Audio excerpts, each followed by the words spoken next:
Hələ bayaqdan deyirəm ki, bir konspekt formasına salın.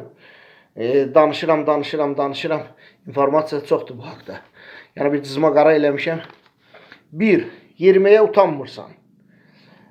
Özü üçün məkan tapırsan, gedirsən, gəzirsən, pozitiv fikirlərlə, təbiət qoynunda olsa daha yaxşı. Belin gərilən hissəsini boşaldmaq üçün YouTube doludur priyomlarla.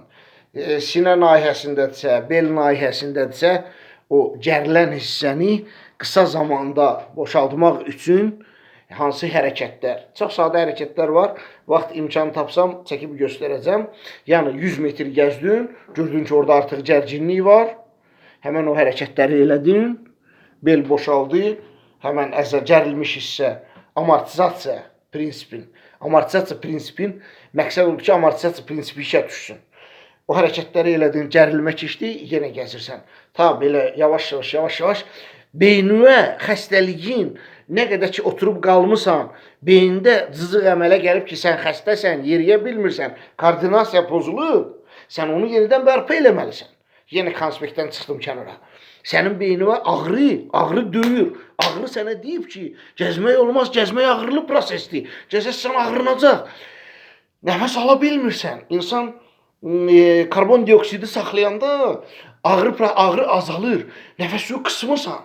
Sən artıq nəfəs almağa belə qorxursan. Sən rahat nəfəs almağı öyrənməlisən ki, o amortizasiya prosesi getsin. Uşuya getmək istəyirsən, yüngül uşu priyomları, yoqanın yüngül forması, gimnastika, ora ağırlıq salmadan. Masaja getmək istəyirsən, pajalosta, oranı əzmədən, sauna özü soyuğa vermədən.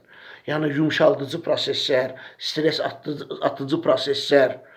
Nə eləyə bilirsən, pajalosta. Üzməyə getmək istəyirsən, lap əla.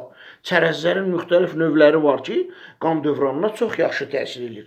Qidalanma burada mütləq xarakter, əhəmiyyət daşıyır. Bu qədər.